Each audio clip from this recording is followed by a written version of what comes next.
If you're looking to apprentice yourself to somebody who's a high-level master, a mentor for you, it's not just a one-way thing. It's not just where they're going to give you all of their brilliance and knowledge. It's not about you. You got to drop this crap where you think about you.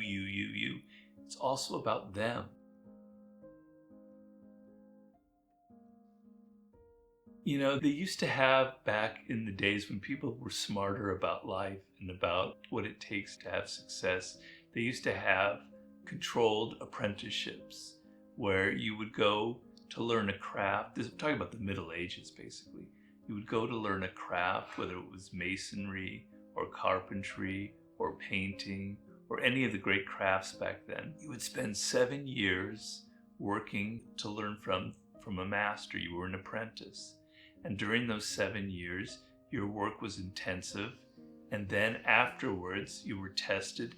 And if you passed that, you became what is called a journeyman, where you could now go and practice the craft.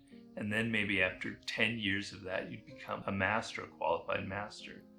And the wisdom in that is that through those 7 years of an apprenticeship, you would observe very closely from the person who was teaching you how things were done. You would interact with him or her on a day-by-day basis, and you would absorb their energy and their spirit and all their wisdom and all their intelligence. And it worked beautifully. And now we live in a world where all of us, when we're 22 or younger, we're just thrown out, and we have to act on our own. Nobody directs us. Nobody tells us what to do. There is no apprenticeship phase really that's formal, right? And the worst thing is, I know for me personally, you come out of this from schooling and for me, university, filled with all sorts of illusions and silly ideas about the world, about people, about what it means to get ahead, etc. And then you kind of make mistakes and you have to sort of find your own way. So what I'm trying to tell you is, in that period, which is roughly to me, your 20s, from 22 up to the age of 30, you need to kind of create your own apprenticeship phase. It's up to you to do it because your parents, your professors, your employers, they're not going to do it for you, right? It's up to you. And the thing that you want to do is, normally what's human nature and is an obstacle for us is we think first and foremost of ourselves. We want to impress people with our intelligence, with how brilliant we are. We're in a hurry to get attention. And that's not how you want to approach this time in your life. You want to turn this around. You want to make it so that you are a master observer of other people. You want to drop your ego as much as you possibly can and look at the world and look at the people in your line of work who are successful, who are doing the right things, and absorb their energy and absorb their spirit and learn as much as you can. We live in a world where skills are the key to success in the world, right? And it's not just one skill. You need to have 2 or 3 or 4 that you combine into some new kind of business or some new kind of venture, right? And so to develop those skills, that's what you're after. That's the goal that you want. You don't want, by the time you're 25, to have $500,000 in your bank account, right? You don't want to have all the most brilliant connections. What you want are skills, things that you've learned, that you've mastered to some degree, right? The more, the better. And so that's your goal in life. Your goal is to learn from people who are true masters in the field. If you can find a mentor, that's the best thing you can do, and apprentice yourself to that person. But the thing is, you want to learn and absorb as much as possible high-level skills. Now, when it comes to mentors, I have a personal experience. I happen to have Ryan Holiday served as my mentee, and I've since tried to find other people to do that role for me, and I haven't been successful, but basically because Ryan was so perfect in that role. And essentially what it is, if you're looking to apprentice yourself to somebody who's a high-level master or a mentor for you, it's not just a one-way thing. It's not just where they're going to give you all of their brilliance and knowledge. It's not about you. You got to drop this crap where you think about you. It's also about them. You have to be able to give to somebody. You have to be able to give to this master, this person who you want to learn from. you have to have things that you can offer him or her, right? I talk a lot in Mastery and in the month of February about the specific things. The most specific thing that you can give to a mentor at some point is to save them time. Because people who have positions of power, who are successful, they're always rushed for time. They never have enough of it. They're working way too hard. If you can find ways to save them time doing some of their work for them, they're going to love you and they're going to hire you and you're going to learn from this person. And then also finding someone that you have kind of an emotional relationship to. When you were in the university, you didn't have an emotional relationship to your professor, right? Probably, or hopefully at least. And it actually was an impediment to them. But the apprenticeship, the mentor-apprentice relationship is more like a parent to a child. And there is an emotional involvement where the mentor feels like they actually like the person that they're mentoring and that they want to give them.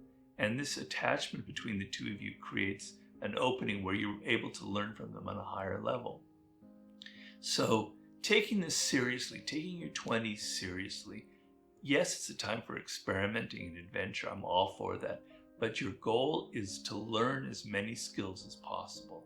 Yes, you can have fun in the process, and yes, you can try different jobs, but you have to have acquired several skills at least by the time you're 30. And then you can now do something on a much higher level with those skills. And second, you have to try and find somebody that you can apprentice for, hopefully somebody that you value, somebody that you respect. And this is the only way to kind of shorten the process, because I'm trying to make the point that to attain mastery in your work, to reach a level where you are powerful and successful and creative, you have to have absorbed hours and hours and hours and hours of practice, of learning, etc. And there used to be somebody come up with the 10,000 hour rule, which some people are now debating and saying that number is kind of bogus. But the idea, I think, is very valid, which is you have to do this certain number of hours of practice before the brain assimilates enough information to be kind of creative with whatever that you're doing, right? So there are no shortcuts to that. You have to learn these skills. It's going to take time. It's going to involve some tedium. It's going to involve some boredom, but there's no shortcut for that. But finding someone that you can apprentice to, who can teach you in a one-on-one relationship, they're going to help you shorten that process to a degree. So with Ryan, for instance, when it came time for him to write his first book, I could kind of teach him things that I had learned painfully on my own about what it took to write a good book the first time, how to organize the material, how to find the right structure for it, how to do the research, how to take note cards, etc. And through that, I was probably able to save him some of the pain, some of the months and years that I had gone through developing this system. That's what a great mentor can do for you. It's the only way that you kind of shorten the painful process of gaining real, true skills in life. So the main lesson is to take your 20s seriously and to try and say that it's not about me, it's not about getting attention, it's not about making money, but it's about learning as much as you can. And that's, to me, the ultimate kind of source of power in this world.